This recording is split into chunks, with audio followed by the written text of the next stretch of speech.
Dr. Hannah wiped the dust from her gloves as she knelt beside the ancient stone tablet. The ruins of Kalo 7 spread out around her like a broken dream, with tall crystal towers reaching toward 3 red suns that were slowly dying in the sky.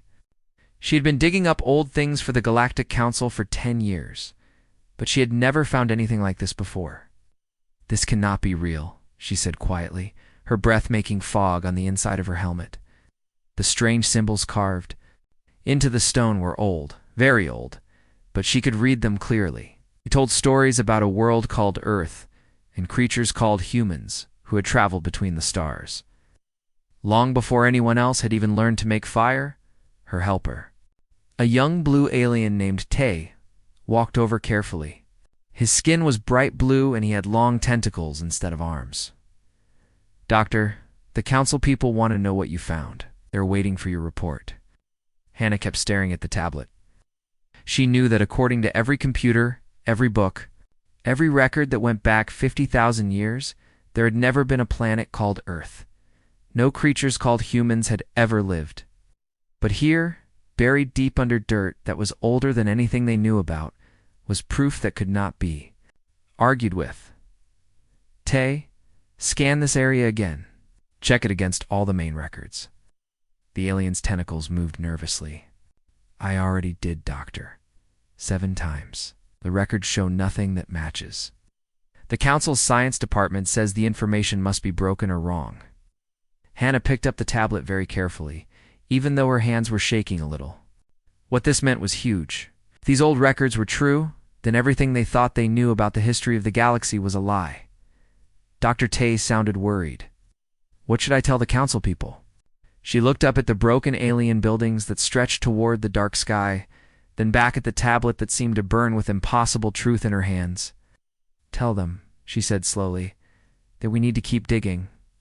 Later that night, Hannah sat alone in her small research room, looking at streams of data flowing across her computer screens. The tablet was not the only thing she had found.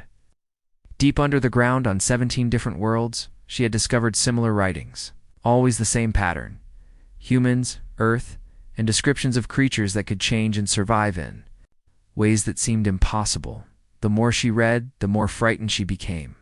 These were not just old history books. They were warnings. She found records that described humans as beings who could live anywhere, learn any language, and make friends with any type of creature. They seemed to fit into every world they visited, every culture they met. The old writings said they were the ones who brought different species together, who helped create peace where there had been war. But then the records became darker. They told of a great fear that spread among the other species. The humans were too good at bringing everyone together. They were too good at surviving, were too good at making themselves important to every civilization they touched. "We're afraid," Hannah whispered to herself as she read. They were afraid of how good the humans were at connecting with everyone. The ancient texts described something called the Coalition of Fears. Dozens of different alien species who came together for one reason: to make sure humans disappeared forever. They destroyed the human homeworld of Earth, scattered the human colonies across the galaxy, and then erased every record of humans from history. But as Hannah read deeper into the night, she found something that made her blood run cold. In the very last messages from the dying human worlds, there was always the same promise: "We are human. We survive. We remember. We will come back." She stood up and walked to the small window of her research module. Outside, the 3 dying suns of Kalo 7 were setting, casting long shadows across the crystal ruins. Somewhere out there in the darkness between the stars, she realized there might still be humans, waiting, watching, planning their return. The tablet on her desk seemed to glow in the dim light, and Hannah wondered if finding it had been an accident or if something had wanted her to discover the truth. She thought about the strange reports that had been coming in from the edge of known space, old ships that had been dead for thousands of years, suddenly showing signs of life. Strange signals from empty systems, and sightings of beings that looked almost familiar, but not quite right. "What have I found?" she whispered to the empty room. As if in answer, her computer chimed softly. A new message had arrived, but when she checked the sender, It showed only a string of symbols that looked very much like the ancient human writing on the tablet. The message was simple. Keep digging, daughter of the stars. The truth wants to be found. Hannah's hands trembled as she deleted the message, but she knew it was too late. Whatever was out there in the dark spaces between worlds, it knew she had found their secret. And now they were watching her too. 3 months had passed since Hannah found the strange tablet on Kalos. 7. Now she stood in a huge room with a curved ceiling that reached high above her head. The Galactic Council's Archaeological Review Board was meeting, and creatures from many different worlds sat around her. Some had scales like fish, others had feathers like birds, and some looked like they were made of metal and plastic. Vex, Hannah said, looking at the leader of the bug-like Thrakari people. I have proof that cannot be ignored. We have found the same information on 43 dig sites across 12 different star systems. The big insect's many eyes sparkled, as if he thought something was funny. Dr. Hannah, you work very hard, but you are chasing things that are not there. These humans you talk about break all the rules of how life grows and changes.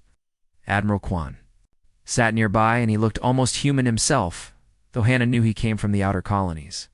He leaned forward with a face that showed no feelings. What exactly do these old records say about this species?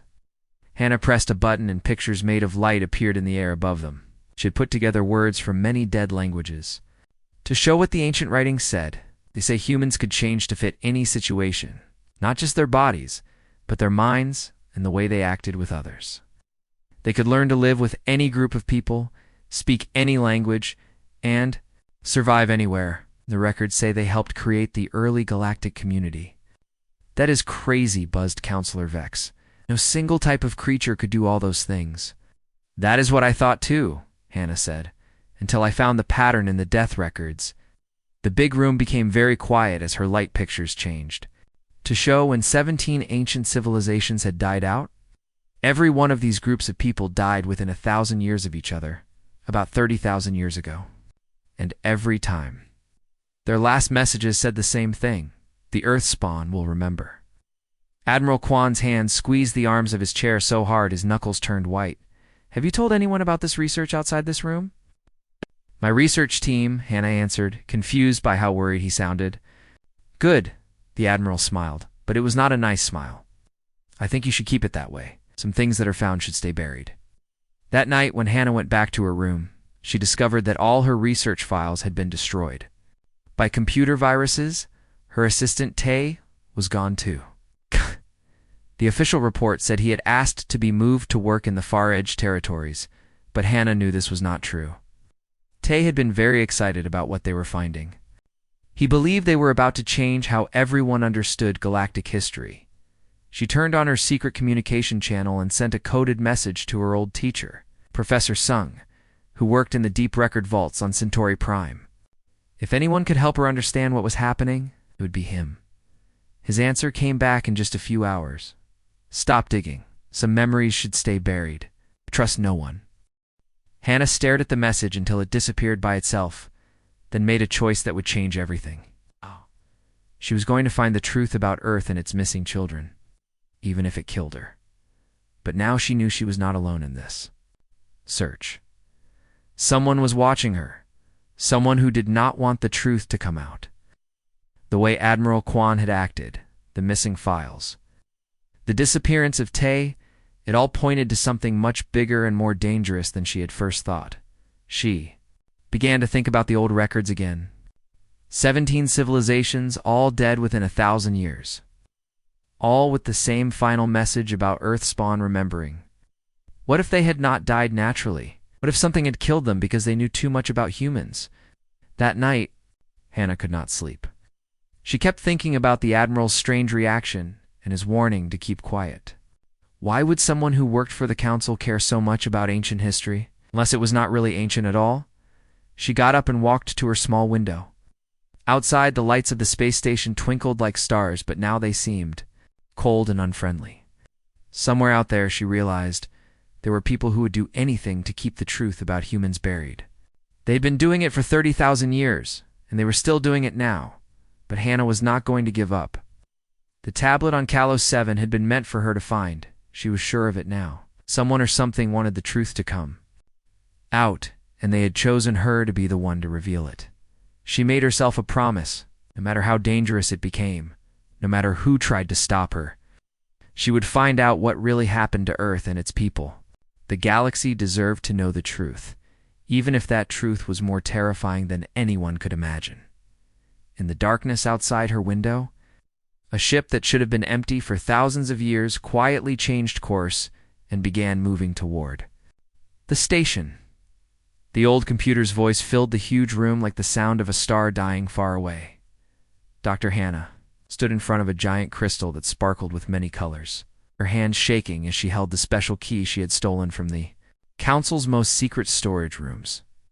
"I am Archive Keeper Day," the voice said, speaking in an old form of galactic standard that was hard to understand. "I have waited 30,000 years for someone to ask the right questions. The planet Kethmer had been forbidden to visit for hundreds of years. Its surface was covered with scars from weapons that were older than anything people use today. But Hannah had found mentions of this place in her deepest research, mentions that said it held answers about the humans of Earth. "You know about them?" Hannah said, her voice so quiet it was almost silent. "About the humans? I remember when they walked among the stars," Day answered, and the walls of the room began to glow with moving pictures that showed amazing scenes. The pictures showed beings that looked like some of the species that live today, but they were different. They could change better. They were stronger. They were called the Bridge Builders, the Great Unifiers. They brought peace where there was fighting, understanding where there was fear. Hannah watched in wonder as the pictures showed humans living with creatures she knew from the current galaxy. The humans seemed to fit perfectly into every place, every culture, every situation they found themselves in. But they were erased from history, she said. Why? The computer's answer came heavy with old sadness, because they were too good at what they did. They brought the galaxy together, not by fighting and winning, but by making connections. They made themselves necessary to every civilization they touched. And that scared those who liked to rule by keeping people apart. The moving pictures changed to show scenes of terrible destruction, worlds burning, space fleets fighting each other, and through it all, the humans fighting not to conquer, but just to stay alive. The Coalition of Fears, Day continued, that is what they called themselves. 73 different species joined together for one purpose: to make humanity disappear forever. They succeeded in destroying Earth, scattering the human colonies, and finally erasing all records of their existence from galactic history. But some survived, Hannah said quietly, thinking of the recent reports from the Edge territories. "Oh yes," the computer said, and there was something in its voice that made Hannah's blood feel cold. The humans had one final message, broadcast across the galaxy as their homeworld burned. "Would you like to hear it?" Before Hannah could answer, the room filled with a voice that seemed to come from everywhere and nowhere at once. It was ancient, determined, and completely human. "We are the children of Earth. We have loved you, taught you, bled for you, and died for you. You have chosen to forget us, to erase us, to pretend we never existed. But we are human, endure. We adapt, we remember, and we will return." The message ended, leaving Hannah alone with the computer in the echoing silence. "They kept their promise," Day said quietly. "They have been out there, watching, waiting, becoming something the galaxy has never seen before. And now that their secret is being discovered, they are coming home." Hannah looked up at the crystal computer, understanding finally coming to her. "You are not just a computer, are you?" "I am the last gift of a dying species," Day replied. "Memory keeper, a truth teller, and a herald. My creators knew that one day someone would ask the right questions. Someone would need to know the truth. What happens now?" "Now," the computer said, "you must choose. Will you help prepare the galaxy for their return, or will you try to bury the truth, as others have done?" Hannah thought of her missing assistant, Tay, of the destroyed files, of Admiral Kwan's warning. Then she thought of the voice in the message, ancient, patient, and absolutely determined. "I need to contact Professor Sung," she said. I am afraid that will not be possible, Day replied. Gently. Professor Sung has been dead for 3 days, as has everyone else who came too close to the truth. Hannah's blood turned to ice. Then I am next. Perhaps the computer agreed. But perhaps not. You see, Dr. Hannah, there is something you should know about yourself, something that might explain why you were the one to find the truth. The room's walls shimmered, and Hannah saw her own face reflected back at her, but not as she was now. She might have been 30,000 years ago. Standing among the stars with others who looked just like her, the truth hit her like a physical blow. Her family line, her instincts, her ability to understand the ancient writings, it all made sense now. Welcome home, Day said softly, daughter of Earth. Hannah stared at her reflection in the crystal walls. Seeing herself clearly for the first time, she was not just an archaeologist who had stumbled upon an ancient secret. She was part of that secret, a descendant of the very people she had been searching for, and now they were coming back. The news spread through the galaxy's communication systems like fire and dry grass, even though the Council tried desperately to stop it. Within hours of Dr. Hannah's discovery getting out, every big news company, every secret information dealer, and every researcher who worked on strange things had copies of the ancient recordings. Admiral Quan stood in the Council's emergency meeting room. For the first time, his calm face was starting to show worry as reports came in from all over known space. The light pictures floating in the air showed a galaxy falling apart, money markets crashing, governments collapsing, and most frightening of all, the dead ships. 17 ships in the Outer Rim have started showing signs of life, reported Commander Yuki from the Defense Force. Ships that have been dead for thousands of years are suddenly sending out navigation signals. Counselor Vex's many bug-like eyes reflected the red warning lights. This is just mass panic. Ancient ships do not simply come back to life. These are not ancient ships, Admiral Quan said quietly, his voice cutting through all the noise in the room. They are human ships, and they were never really dead. The room became completely silent as everyone turned to look at him. For just a moment, the Admiral's appearance seemed to change, showing something slightly different. Features that were too perfect, too able to adapt, too familiar from the old archaeological records. You knew, Counselor Vex said with anger in his voice. You've known all along. I've been waiting, Quan replied, his voice now carrying an accent that belonged to no current galactic language. We all have. Watching, learning, becoming. Something your ancestors never imagined possible. The displays around the room changed to show new contacts appearing at the edges of known space. They were not exactly ships, but something that registered on sensors as both technological and alive. They moved with purpose, coming together toward major star systems from directions that should have been empty space. How many? Counselor Vex demanded. Enough, Quan replied. 30,000 years ago, you thought you had killed us all. You destroyed our world, scattered our people, and buried our memory. But you made one big mistake you did not understand. What humans become when they have nothing left to lose.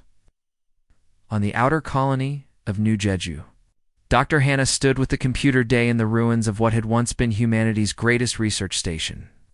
The ancient building had awakened at her touch, its systems coming online after thousands of years of sleep. They are coming back, she said, watching the sensor readings that showed the approaching forms. But they are not the same, are they? Evolution does not stop just because a species goes into hiding, Day replied. The humans who survived the purge have had 30,000 years to adapt, to change, to become something new. They have joined with their technology, merged with their ships, gone beyond the limits of biological form. Are they still human? Are what humans were always meant to become, the computer said, the next step in their evolution, and they remember everything. Across the galaxy, sleeper agents who had lived normal lives for decades suddenly remembered their true purpose. The human-looking Admiral Quan was not unique. His kind had gotten into every major government, every important company, every significant military base. They had been perfect spies because they had truly believed they were members of their adopted species, until now. On the trade hub of Kepler Station, a maintenance worker named Jin suddenly stopped what he was doing and looked up. At the stars with eyes that had seen the birth and death of civilizations. On the farming world of Harmony, a teacher named SEO closed her classroom and began broadcasting a signal that had not been heard in 30,000 years. Everywhere, humanity's hidden children were waking up. The transformed beings that had once been human ships entered the galaxy's outer systems. They moved in ways that hurt to look at, existing in multiple dimensions at once, their forms shifting between matter and energy. They were no longer bound by the simple rules of physics that governed normal space travel.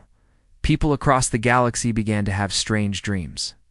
They dreamed of walking with humans they had never met, of friendships between species that the history books said had never existed, of a time when different worlds worked together instead of fighting. The genetic scanners in hospitals and research centers started showing impossible results. Every species in the galaxy, it seemed, carried traces of human DNA deep in their cells, evidence of an ancient time when the barriers between species had dissolved. "What do they want?" Counselor Vex asked, his voice barely above a whisper, as he watched the reports flooding in. Admiral Quan, no longer pretending to be anything other than what he was, smiled with the patience of someone who had waited 30,000 years for this moment. "What they have always wanted," he said. "Gotta come home." The first transmission from the returning humans reached every inhabited world at the same time. "We are the children of Earth. We have returned not as conquerors, but as the memory you tried to forget. The galaxy will remember what it chose to abandon, and it will choose whether to welcome us home or face the consequences of 30,000 years of lies." The age of forgetting was ending. The age of remembering had begun. The change of the galaxy did not begin with attacking fleets or bombing from space, but with the revealing of truth as the human ships, if they could still be called ships, entered the major star systems. They brought with them something far more dangerous than weapons: the truth. Dr. Hannah stood on the watching deck of the ancient research station, now fully awake and pulsing with technology that made no sense. According to current understanding, in front of her, the emptiness of space was no longer empty. Structures that existed in multiple dimensions at the same time opened like flowers made of light and dark matter, each one containing the saved memories of civilizations that had thought themselves forgotten. "The archive ships," explained Day, his crystal form now able to move and walking beside her. "Humanity's greatest achievement. They did not just save their own history, they saved everyone's. Every species that ever existed, every world that ever grew strong, every song that was ever sung. Your ancestors tried to erase humanity from history, but humanity had already become history's keeper." The nearest archive ship had placed itself above the Council's home world, its presence causing waves in space and time that made reality itself seem to remember things it had been forced to forget. On worlds across the galaxy, people began to dream of things they had never seen, of humans walking among their ancestors, of partnerships and friendships that crossed species, of a time when the galaxy had been united not by fear, but by hope. Admiral Quan stood before the emergency meeting of the Galactic Council, but he was no longer alone. The room was filled with others like him, beings who had lived normal lives until the awakening, now revealed as humanity's patient guardians. They had been teachers, mechanics, artists, soldiers, diplomats, the invisible foundation upon which the current galactic civilization had been built. "You want to know what we have become?" Quan said, his voice carrying sounds that went beyond normal hearing. "We are what you made us.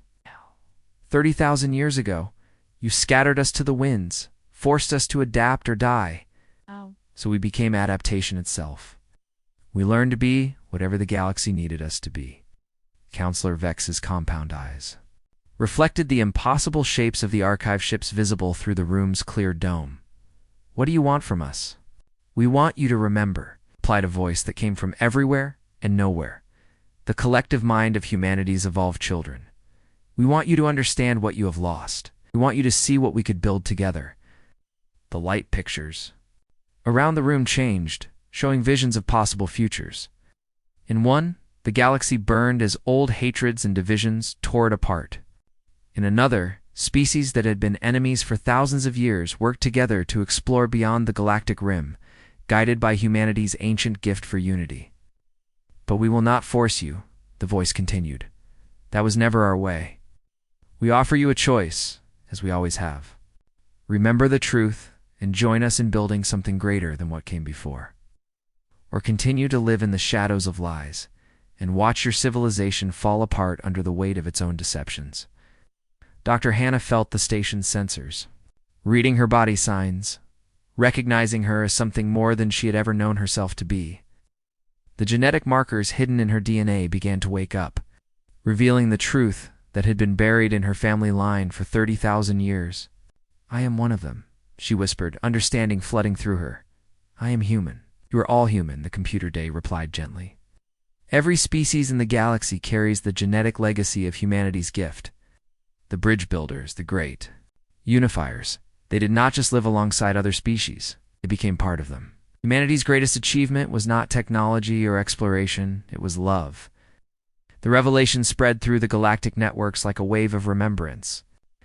Genetic scans revealed the truth that had been hidden for thousands of years. Every thinking species in the galaxy carried traces of human DNA.